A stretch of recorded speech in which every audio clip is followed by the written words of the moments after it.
Keberhasilan PSM Makassar meraih gelar juara Liga 1 Indonesia musim 2022-2023 seketika menghadirkan euforia kebahagiaan di tengah berdukanya sepak bola Indonesia.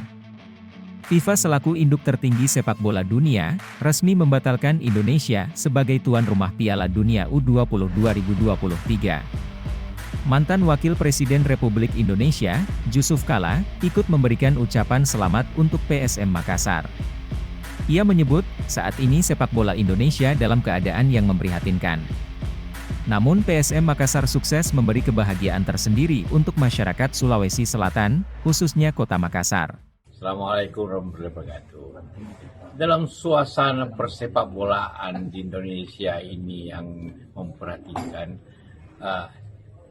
kita ucapkan selamat kepada PSM yang memberikan kegembiraan khususnya rakyat di Makassar Selatan atas prestasinya.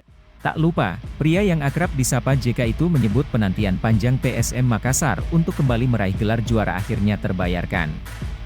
Itu semua berkat pelatih, pemain, manajemen dan semua yang terlibat di dalam tim ini. Saya ingin menyampaikan selamat untuk Anda semua, para anak pemain yang hebat, yang bisa menjuara. Setelah sekian lama PSM tidak juara di Liga ataupun nasional. Kali ini Anda membuktikan bahwa Anda bisa. Selamat.